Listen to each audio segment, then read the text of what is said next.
Hello YouTube, this is Bruno with another Minecraft video for you. Today I'm gonna show you an item orderer, not to be confused with an item sorter that is traditionally used in storages and stuff, but an item orderer is there to bring items that you have in a random order into the correct order. One application for that is that you have a brewing stand where the ingredients have to come in a certain order, and they do arrive in a random order, and you want to make sure that the order is correct. So let's have a look at that. The orderer I will show you works in Java 1.16 and older, but I would assume it would also work in an older version. The orderer itself will even work in Bedrock, only the dropper I use to input the items would have to be that, because that one uses quasi-connectivity, which is a Java feature.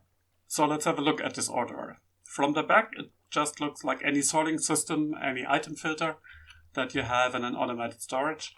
In fact, it uses much the same setup. There is an item filter that, for example, here wants oak logs, here wants pumpkins, and outputs them in these hoppers. But in a storage, you would have chests here for all these items. Here, I send them all to an output chest that is here on this side. And the order I want to achieve is very much alphabetical.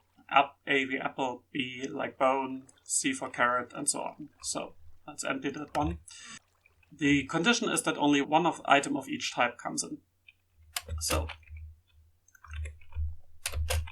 here I have an input chest that is kind of random. We can randomize it further. Doesn't really matter.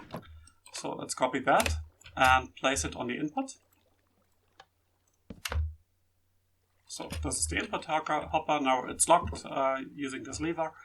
As soon as I flick the lever, I will have this dropper put the items in the water streams, and they will be sorted into the hoppers. And the first thing that happens is that I get here a redstone pulse. If items come in, that activates a pulse extender, and this pulse extender makes sure that this redstone light is powered for about 3 seconds after I dispense the last item. So all the items can reach the other side. Once this is done, I won't have a signal here, so this pulse extender will be off. And this pulse extender will send a declining signal. So at the start, it will have signal 15. So if I have a pulse here, I will get signal 15 here. And as you can see, it locks all these hoppers. This one has only strength 1, strength 2, and so on. And the pulse extender has this redstone current circulating in the pulse extender, and with each circle, which takes 2 redstone ticks, the signal strength will deteriorate by 1. So after 2 redstone ticks, we will have no redstone signal here. This locker will be unlocked, and the item goes into the chest. After that, we have, after 2 more ticks, this item will have signal strength 0 and will be unlocked, and the bone goes into the chest, and so on. Here, these 2 hoppers have the same signal strength, but because 1 extra hopper between them, the order is preserved. And this makes sure that the items arrive in this chest in the right order. So let's give it a try. I have the chest containing all the items. I will place them here on this input hopper.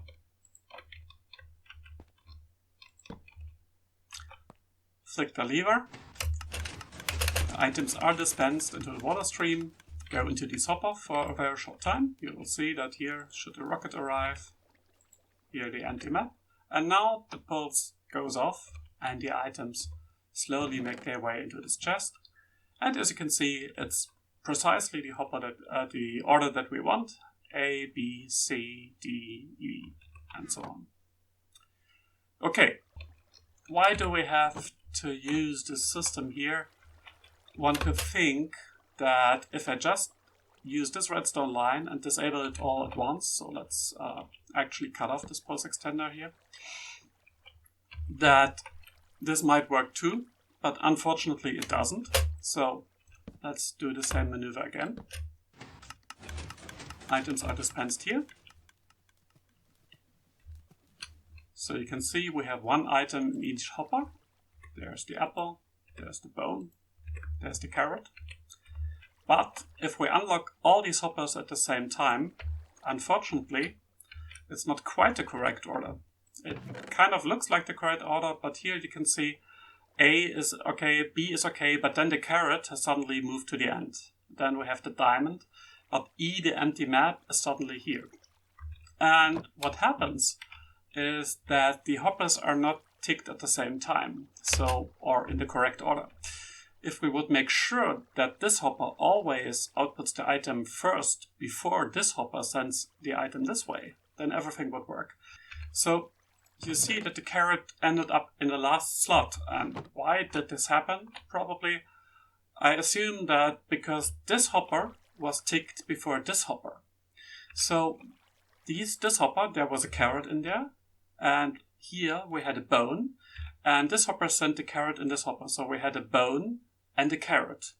And then this hopper activated and sent the bone in this hopper and into the chest. But before the caret could go over, the next item arrived from here.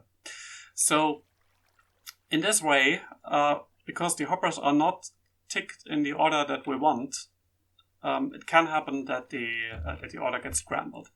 So, but as you can see, it's really tiny circuits. It's one pulse extender to make sure that the items are ordered here with a redstone line, and just a tiny bit of redstone to make sure that the pulse extender is powered long enough.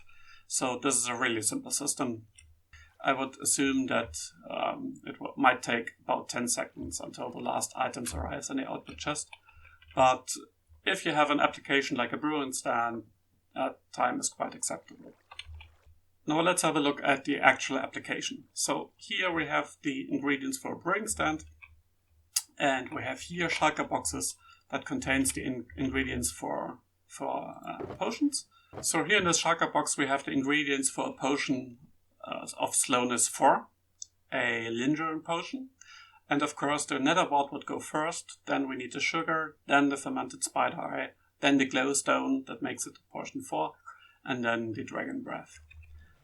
Okay, so let's put it into the system.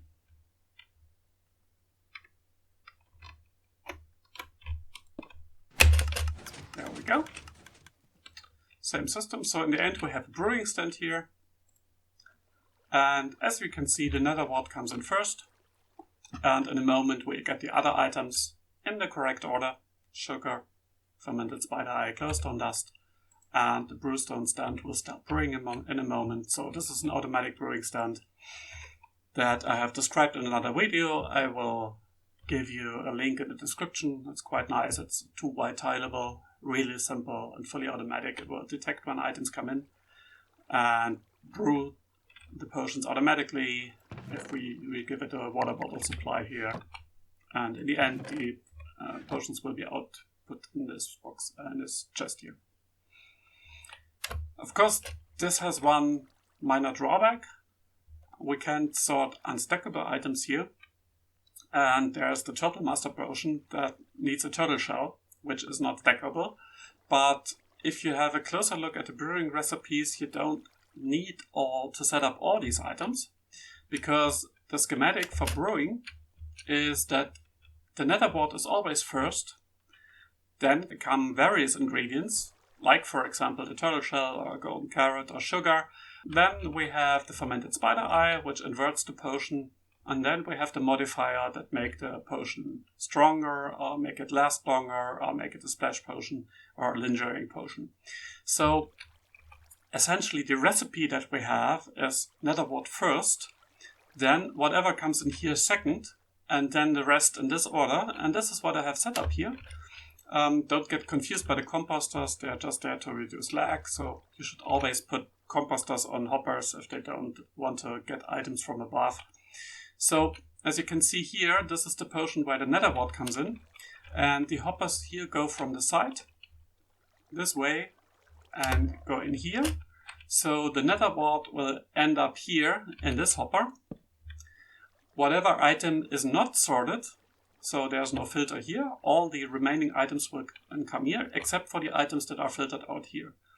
So this works perfectly for our brewing application. Let's give it a try. So We do have a turtle splash potion of the Turtle Master. Put it in here. And you can see the system works perfectly. Here's the nether wart. And here are the other ingredients in the correct order. So I used this sorter in a dial potion brewer that can brew up to 20 potions at the same time. So you just press a button which potions you want, and they will send all the potions into one of the brewing stands. I will link this dial potion brewer in the description. I thank you for staying so long with me. I hope you enjoyed the video. Leave a comment if you have questions. Leave a comment if you want a block-by-block tutorial. I would be happy to do so. Also leave a comment if you liked that video and if you want to see more videos like this. Thanks for watching and bye bye.